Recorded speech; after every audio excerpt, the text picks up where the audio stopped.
Bem, estamos de volta com o Argumento, prontos para conversar com o fotógrafo Luiz Braga, que está comemorando nesse momento 50 anos de carreira. Luiz, é um prazer tê-lo aqui novamente. Parabéns por esse jubileu de ouro. É verdade. Né? O cara segurar uma máquina fotográfica por 50 anos, né? Significa que aqui, ó, imagina, não tem mais nem cartilagem. E olha que tu te especializaste em arara, tucano, né? Papagaio, macaco. É um negócio. Também não tem ninguém que tenha um banco de imagem maior do que você tem da Amazônia, né? Na verdade, são mais de 500 mil imagens, sabia? Então. Eu não sei nem exatamente o que eu vou fazer com isso. Há demanda do exterior por essas imagens? Não, na verdade não, porque eu acabei me concentrando mais nos últimos 20 anos, praticamente, na carreira como artista. Então, são aquelas obras que estão nas bienais, nas exposições. Agora mesmo, por exemplo, vou te dar em primeira mão isso. Eu vou participar de uma exposição no museu em Paris, agora dia 17 de maio, e no início de julho tem um projeto da Prefeitura de Paris que chama Paris Plage, que são exposições na borda do Sena. Eu vou estar com 15 obras minhas na borda do Sena. Olha que legal. Isso é muito bom, né? Sim, é muito bom. Isso é muito bom, porque isso mostra que a gente não estava doido quando a gente resolveu ficar aqui, trabalhando aqui. Sim, imagino que tu fostes pressionado para sair daqui para o grande centro, né? Sim, fui convidado, fui pressionado. As mesmas pessoas daqui diziam, o que tu ainda faz aqui? Eu falo assim, mas por que sair daqui? Mesmo em São Paulo, agora nessa exposição que eu estou fazendo lá em São Paulo, as pessoas às vezes perguntam, mas você não mora lá? Não, eu moro lá. Ah, mas você estudou fora? Não, eu também não estudei fora. Ah, mas você não nasceu lá. É difícil para as pessoas entenderem que possa haver um saber criado, né, nutrido, a partir das nossas raízes, como sempre você tivesse que sair daqui para ser alguma coisa. E eu nunca concordei com isso, na verdade. Luiz, qual foi o estalo? Quando é que tu pegaste a primeira máquina, que tu, porra, é isso que eu quero? Cara, foi muito cedo, né? Tanto que essa exposição, e eu espero que tu vá, né, ver isso pessoalmente, claro. Ela, de certa forma, faz uma homenagem a esse menino que gostava de espiar pela janela para a casa do vizinho. Eu sempre fui um moleque curioso. Quando acabava o Círio de Nazaré, a gente morava ali na 14 de março, quando acabava o Círio, eu ia espiar por dentro da veneziana o povo passando e reparando as pessoas. Então, essa coisa de espiar, que para mim é fundamental. O fotógrafo que não é curioso, fotografia não tem hora marcada, você tem que ser um cara curioso. Eu estou aqui, eu estou vendo, se eu ver uma coisa interessante, uma pessoa interessante, eu já estou ligado naquilo. Então, você ainda está assim hoje com o celular na mão? Sim, muito. Porque a máquina já dói no ombro, mas o celular está no bolso. Máquinas menores e o celular no bolso, mas principalmente, sabe o quê?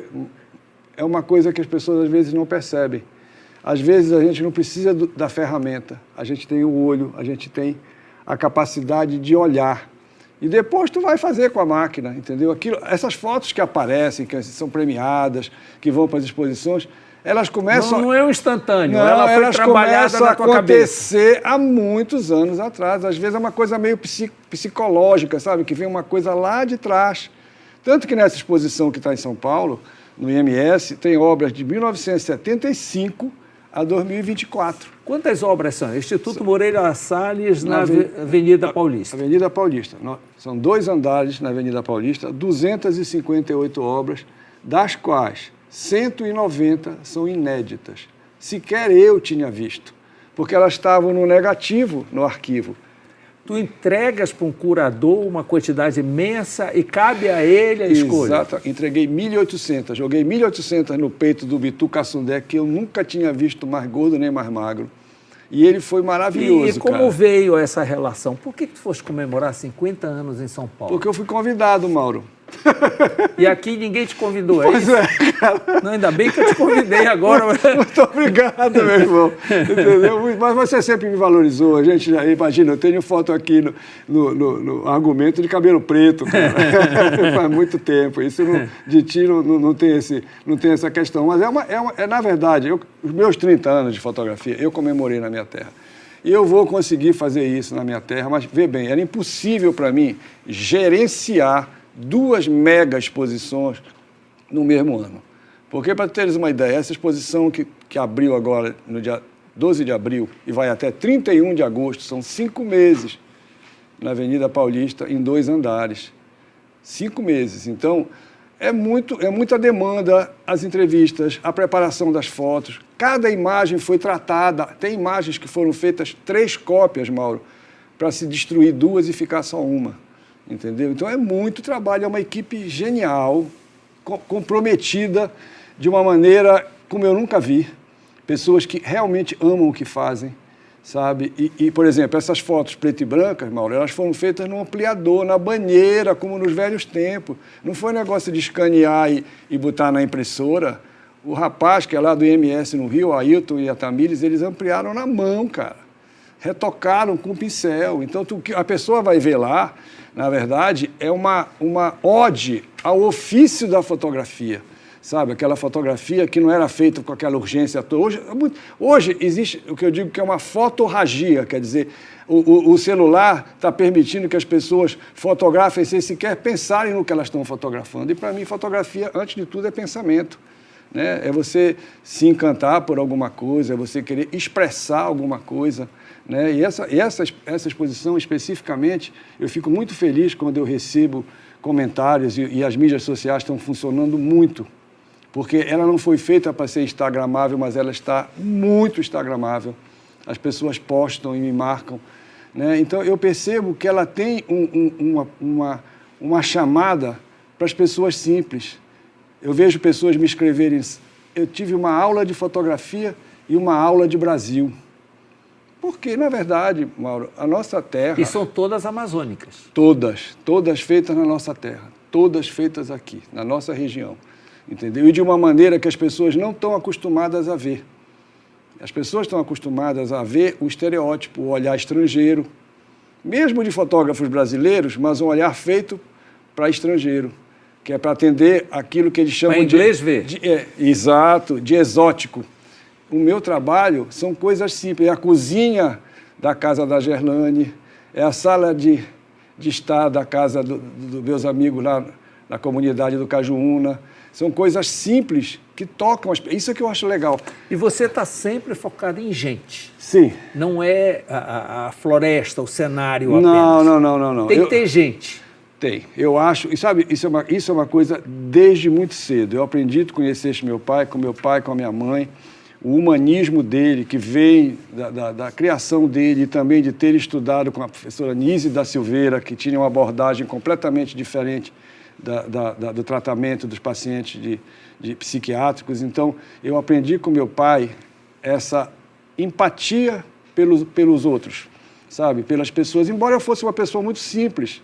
Eu não era um aluno popular, como tu eras, que tu eras um cara que falava com todo mundo. Eu era aquela pessoa mais tímida no moderno, tanto que a fotografia serviu para eu ir me afirmando e me comunicando com o mundo. Então, ter pessoas no meu trabalho é fundamental, e principalmente, mas não é ter pessoas por ter pessoas que dialogam, que me acolhem, que viram minhas amigas, que eu escuto as histórias. Talvez um dia eu vá escrever um livro com essas histórias, que aí não é mais de fotografia, são relatos mesmo de coisas que eu vivi, que eu ouvi. Uma curiosidade, acabou em agosto e essas fotografias são do Instituto Moreira Salles? Não, são minhas. São tuas. Aí eu vou ter mais um pepino para resolver onde eu vou colocar. Que tu vais trazer 258 fotos. E por que não trazes para a COP? Pois é, porque os espaços não estão colocados, entendeu? Eu realmente não... Santo de casa não faz milagre? Já fiz muito, mas dessa vez não sei por que não está rolando, entendeu?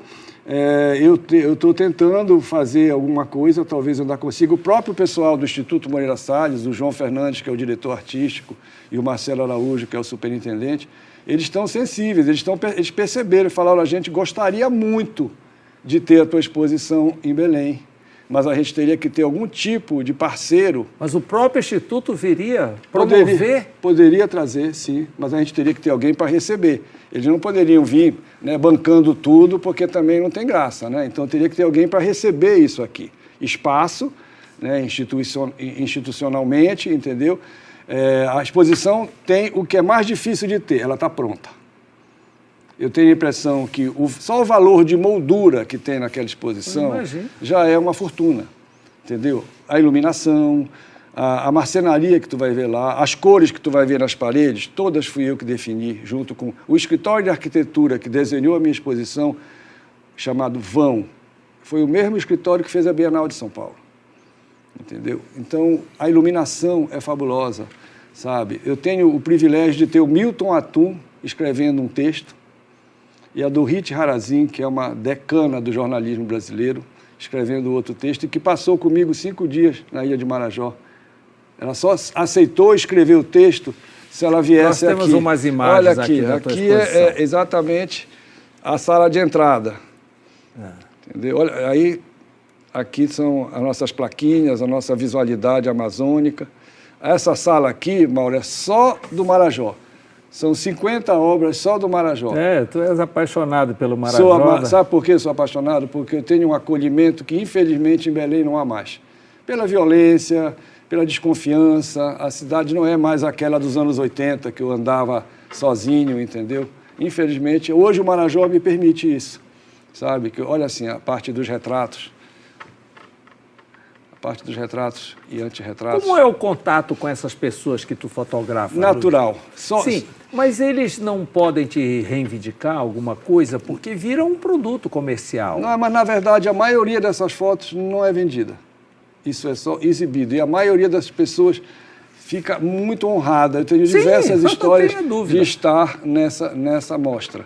Entendeu? A gente não tem essa questão, eu tenho muita cautela com esse tipo de questão. Eu nunca, jamais usei uma foto dessa para qualquer finalidade. Mas olha a menina cantora. Um termo de autorização? Não, é tácito, entendeu?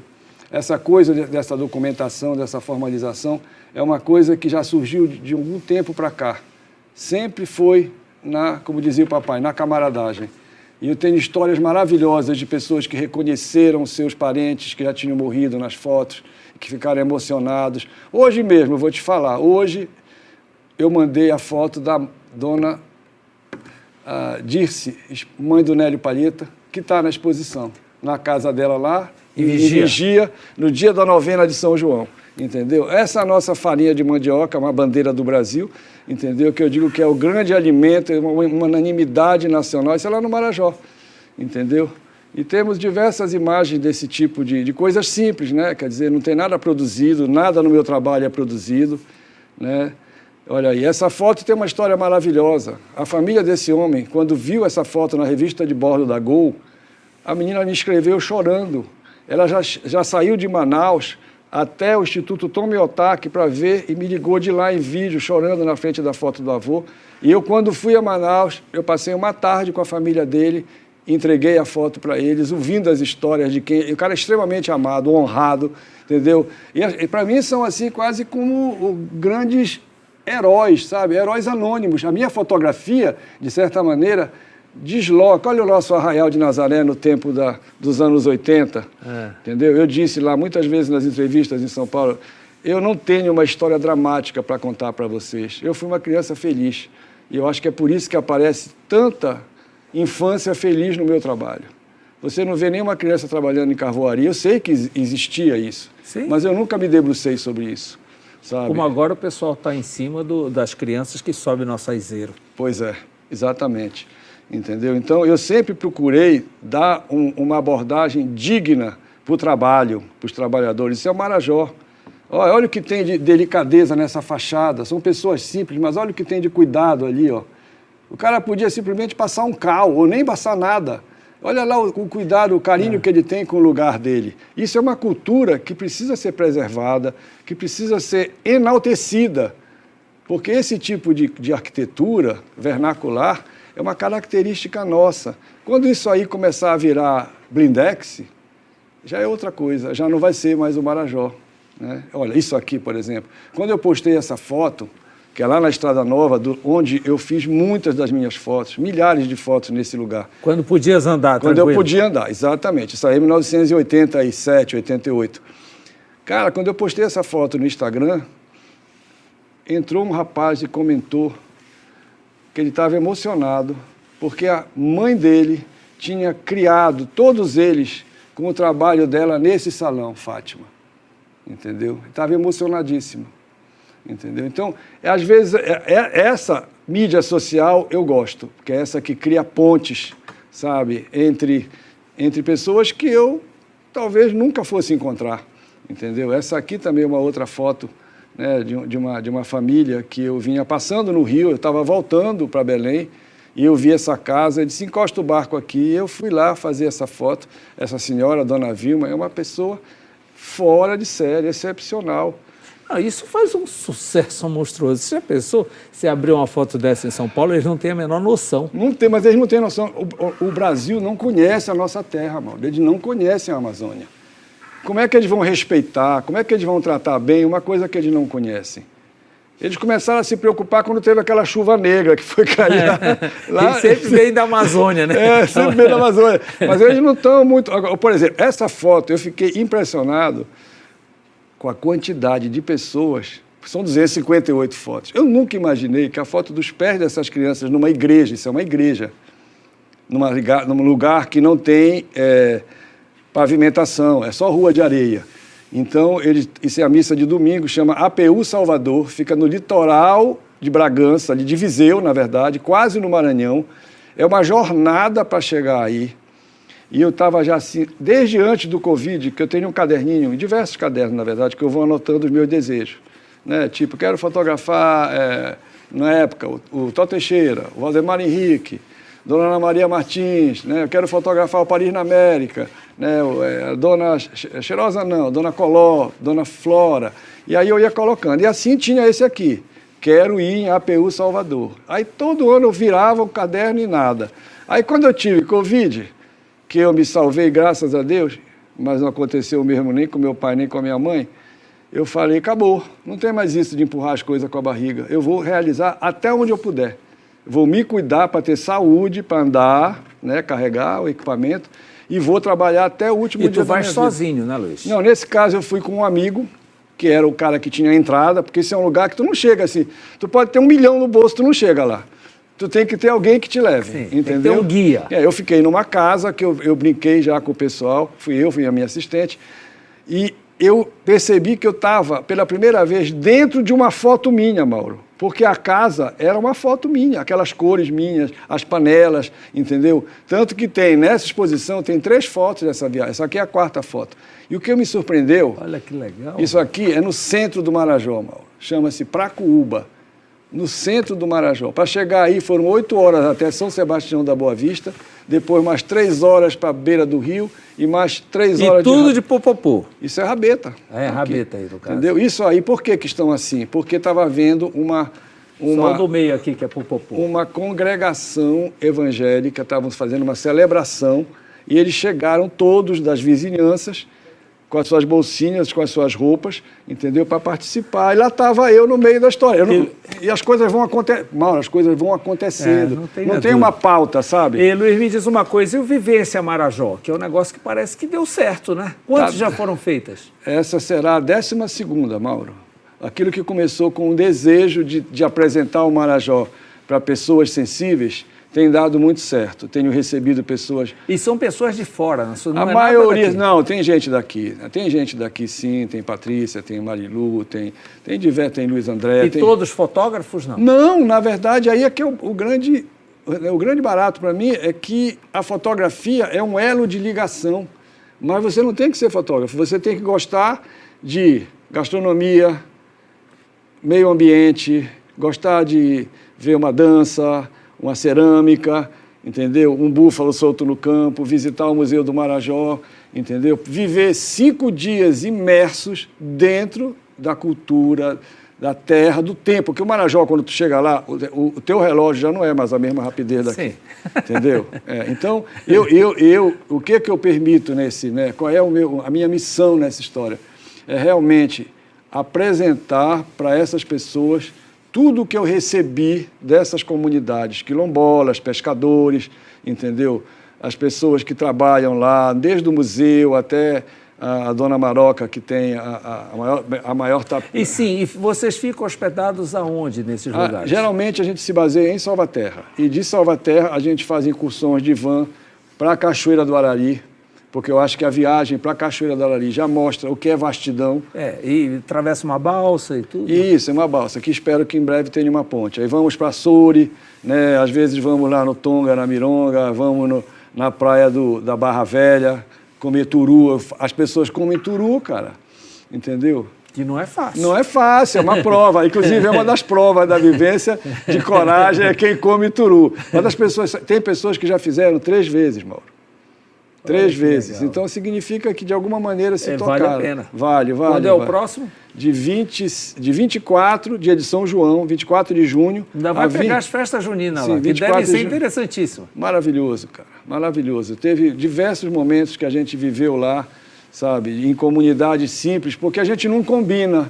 Às vezes a gente vai passando e, olha, tem uma festa ali, aí dobra a van e desembarca o pessoal, entendeu? Porque é assim que funciona a minha fotografia. Sim. Se tu pautar então, muito... o próximo é em junho. Você não vai ter nada durante a COP? Não, pela questão da logística mesmo. Infelizmente, muita gente. Eu acho que muita gente, aí já fica complicado. Eu não sei nem como é que eu vou fazer essa questão. Por isso que eu quis puxar para junho, porque já teria acabado a efervescência, né? Eu ainda vou voltar a São Paulo, porque eu vou ter uma conversa com a Dorit Harazin no auditório do IMS, no dia 14 de junho, com o público de São Paulo, né?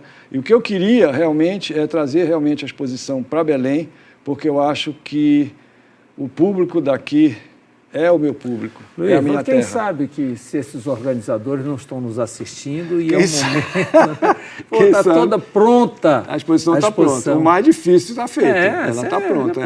E moldurar tudo isso. Transporte e montagem. E tem também a participação do Instituto Moreira Salles, que dá um status para a coisa. Eles têm um padrão realmente excepcional, eu te diria. Excepcional. Eu já fui para a Bienal de Veneza, eu já participei de exposições em Tóquio, mas o padrão ali é muito, muito alto. Luiz Braga, olha, agradecer esse novo papo nosso, que tenho muitos e muitos, tá? Eu quero te parabenizar muito por obrigado, esses 50 anos. Não é fácil, é um reconhecimento incrível. E tem aquele ditado, né? Santo de casa não faz milagre. Então, você faz milagre fora, a galera daqui dá uma olhada, né? Muita gente daqui foi, Vamos trazer esse milagre para cá. Tá bom, muito obrigado, Luiz. Obrigado. Obrigado pela sua companhia. Estaremos de volta na próxima segunda-feira, às 10h20 da noite. Até lá.